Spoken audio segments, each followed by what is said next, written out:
بألف خير. واليوم حبيت اقدم لكم وصفة الثوم بطريقة مختلفة. قبل مرة قدمت لكم وصفة الثوم بالبطاطا المسلوقة، اليوم رح اقدمها بالنشا ومع اللبن.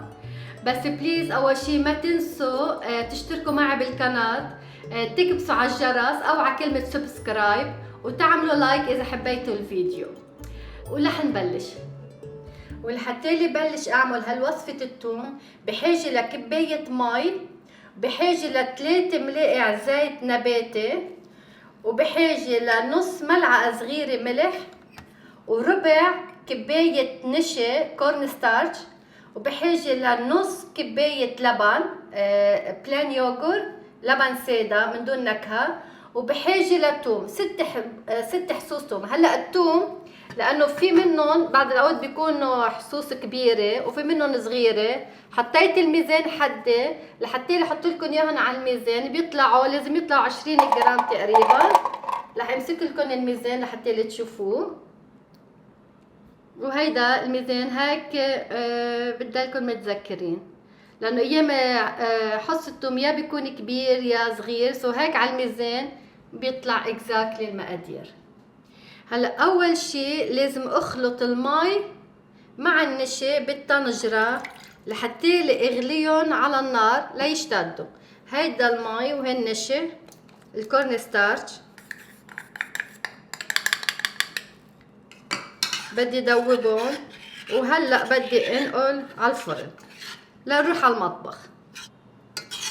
هلا قبل ما اولع النار تحت الطنجرة اتاكد اني دوبت النشا منيح بالميه. هلا بما اني دوبتهم منيح لولع النار اول شي على القويه على الهاي لحتى احس انه المي سخنت، وبعدين دغري بحطها على الخفيف يعني على اللو. بس بضلني احركه لانه المي والنشا اذا النار قويه وما بحرك اوين بيشعط على الطنجره. هلا لما صار إلها دقيقة ونشفة بلشت عندي المي تسخن مثل ما ملاحظين البخار عم بيطلع الهبلة تبعت مية السخنة. لازم خفف قد ما بقدر النار لما تحترق، وبعدني عم بحرك يعني اقل من الوسط بشحطة او بشحطتين. لك هلا بلش عندي يجمد. اذا ملاحظين كيف كعب الطنجرة بلشت تعمل، ها شفتوها؟ هذا معناتها بلش يجمد. سوري لحرقت الملعقة بالطنجرة، بس مضطرة ضلني احركها احلى ما تلزق وتحترق، خاصة النشا والمي. ليك كيف هلا كيف عطيت. اذا ما بعرف اذا مبينة عندكم بالكاميرا بلشت تشتد، يعني هي كلها على بعضها ما بتاخد 3 دقايق، ما في 3 دقايق بكون دغري طلعت.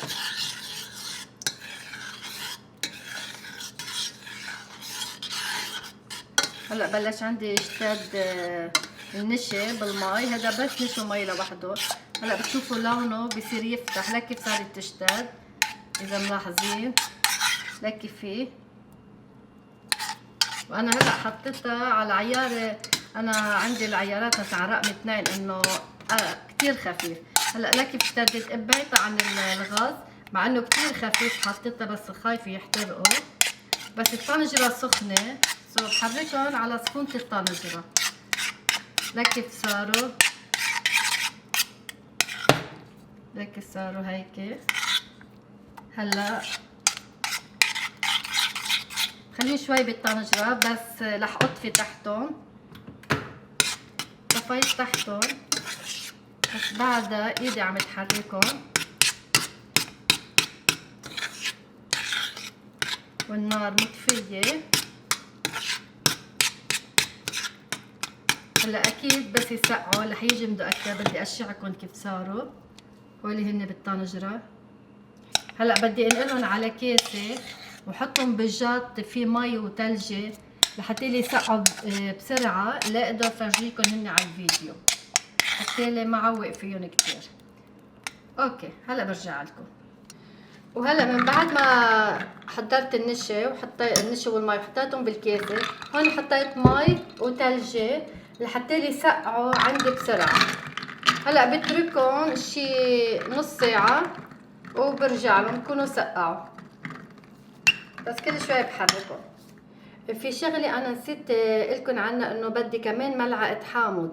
هيدي عصرتها ملعقة كبيرة لحطها هون. هلا بدي بلش أطحن الثوم، لحط الثوم هون ولحط الزيت عليهم، زيت 3 ملاقع، ولحط رشة الملح، وهلا رح أطحن هول مع بعضهم.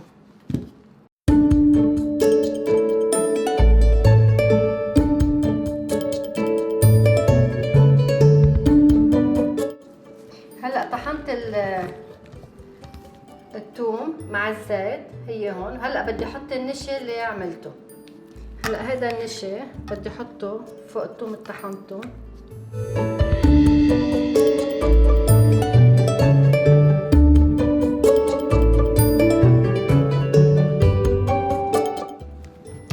وهلا بدي سكرها.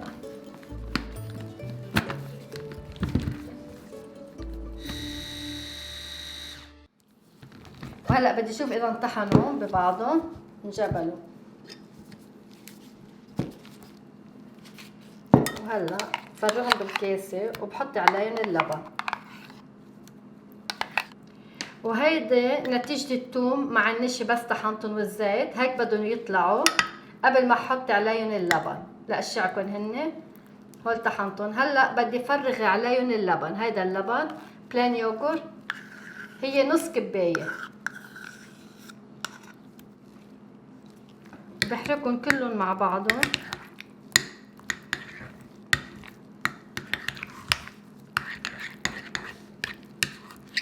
بتمنى تجربوا هيدي الوصفة لأنها كمان كتير طيبة.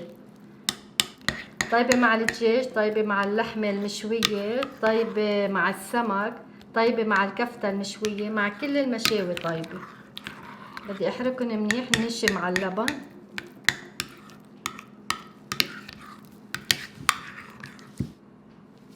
وهيدي هي وصفة الثوم لإلكم اليوم، طريقة جديدة بتمنى تكونوا حبيتوها. طريقة كتير سهلة، جربوها وخبروني كيف طلعت معكم. ميرسي كتير.